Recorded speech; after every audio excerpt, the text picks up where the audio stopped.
Happy Friday, Bears. Welcome back to Kickin' It Live.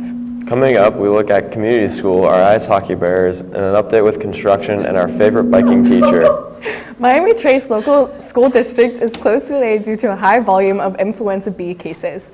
Attendance Secretary Tammy Fisher and school nurse Gina Rancitelli said that there has been an increase in absences and more people seeing the nurse like flu-like symptoms. Mrs. Rancitelli stated that the Center for Disease Control reported yesterday that the flu vaccine this year was not as strong as they thought it would be. Poetry Out Loud is an annual spoken word competition. The high school level competition is January 30th. If you would like to learn more, look in the bulletin board inside the Little Theater for an info packet and a calendar. There are 4 remaining spots on the 2020 Andros Island trip. See Mr. Orloff in room 232 or check out the posting on Schoology. If you've ever wondered what is going on in room 119, Will Reynolds visited the class to see what happens. Some students at Upper Arlington learn in a different way through community school. Ms. Sutton explains what community school is. Community school is pretty much where students come together. They like to take community school classes so they can take their English, social studies, and science classes together as a cohort throughout the years that they join us. They can join as sophomores and continue through senior year. Community school gives students many opportunities. Emerson Watkins explains one. So the Odyssey project, unlike a capstone, is a self-driven, more independent-based process of creating a product that you will present at the end of the year. Certain CS classes you will not have to come to school for because that time will be designated time to pursue your Odyssey. It's really good for independence. It helps explore your passionate interests. You can learn things before you go to college. Along with Odyssey, field trips, and class discussions, Ms. Sutton explains her favorite part. My favorite part is I'm able to establish these deeper relationships with my students over a long course of time, because if I have a student as a sophomore, I could have them for their English class as juniors and as seniors. So I could have a student for potentially 3 years. I understand all their strengths and weaknesses as academics in their personal lives so that I can help them grow before they go off to college and the workplace. This has been Will Reynolds reporting for the WARL. There will be an informational meeting on Tuesday at 6:15 in the West Cafeteria for students interested in learning more about community school.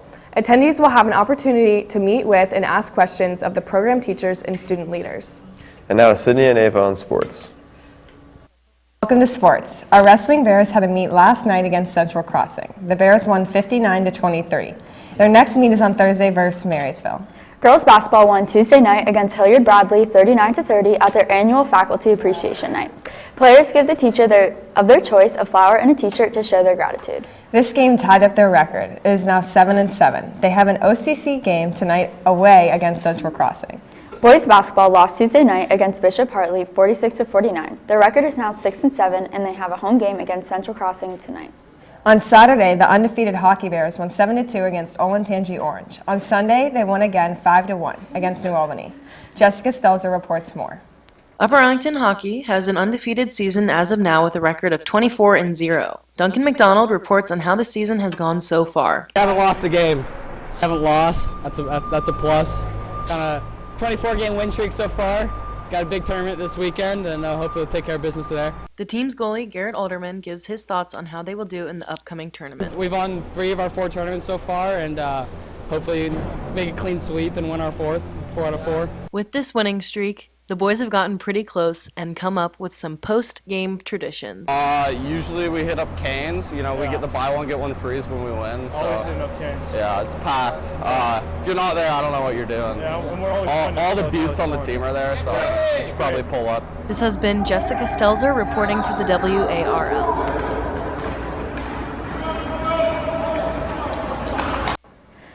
The puck hits the ice tonight at the Mark Rasmus Memorial Tournament at 8:30 p.m. versus St. X in Sylvania. Gymnastics placed 9th out of 16 teams at the McGee Invitational on Saturday. The team's next meet is Tuesday at Thomas Worthington at 6 p.m. Swimming and diving competed against Mason on Saturday. Both the girls and boys won. The girls' record is now 5-0 and the girls is 4-1. The Swim and Dive Bears senior night is tomorrow at 1:30 at the Natatorium versus Jerome and Olentangy. The theme is Hawaiian. The Special Olympics bowling season begins on Sunday. The team is in need of volunteers. Contact Jean Cofford at jcofford@uaschools.org. Now to Rebecca and Jess with Community News. Hey everyone, welcome to Community News. Martin Luther King Day is Monday and many events are happening around Columbus to celebrate. Some of these events include an MLK open house from noon to 4 p.m. at the King Arts Complex, an MLK Day March from 4:45 to 5:15 p.m. at East High School, and an MLK Junior Remembrance Celebration from 10 a.m. to 5 p.m. at the Ohio History Center. Columbus Zoo is also offering free admission for this day. Ready for a change? Signs posted with this phrase can be found all over UA, including on Wesleyan Avenue. The signs direct citizens to a website that provides information on upcoming construction and projects. The construction on the new high school is still underway. Ellie and Maria are back to give us another construction update.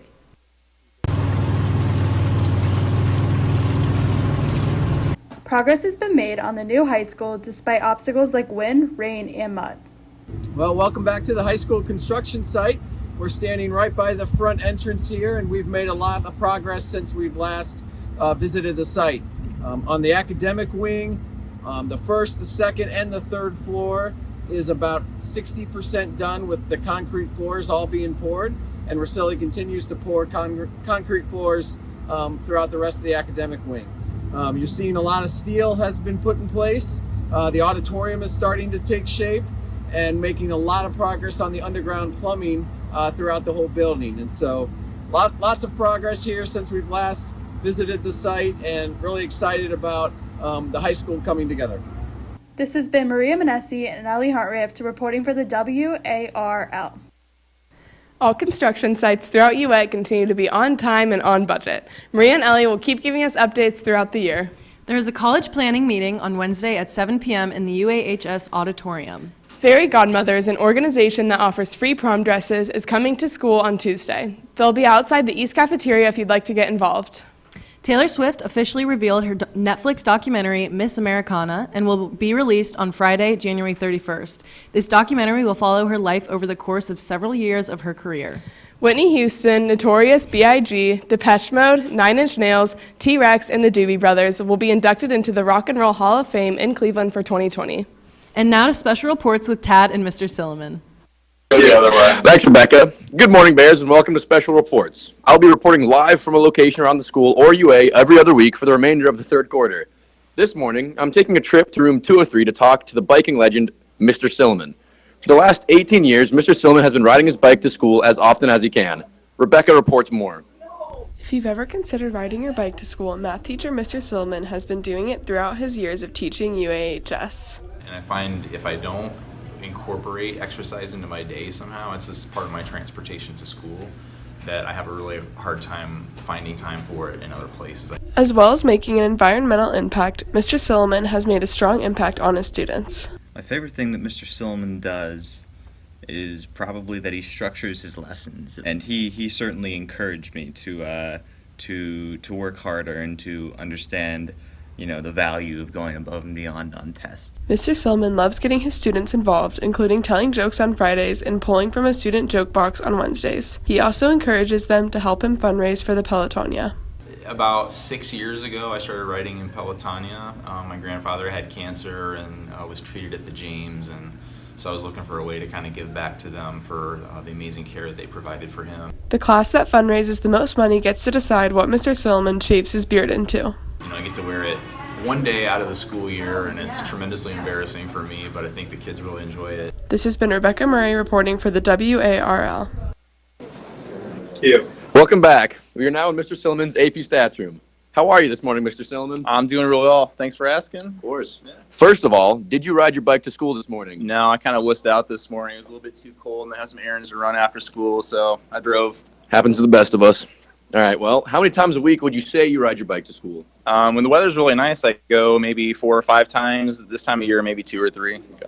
A winter advisory has been issued for Central Ohio this morning. How does this impact your biking schedule? It kind of puts a cramp on it. Most of my ride is on the bike trail, the Olentangy Trail, so when the snow gets kind of packed down on that, it makes it really kind of difficult and treacherous to be out there. I've actually fallen a couple times and been injured, yeah. Wow. Yeah. What other forms of exercise do you enjoy? I like to hike a lot. I lived in Colorado for a couple of years, so I like to mountain bike when I can, and I like lift a couple times a week, so I just try to do a little bit of everything. Nice. Do you ever compete in bike races other than the Pelotonia? No, I'm much too slow. Oh, there you go. How about a quick joke to end it off? Oh, joke what do you What's the difference between a well-dressed man on a bicycle and a poorly dressed man on a tricycle? I don't know. What is it?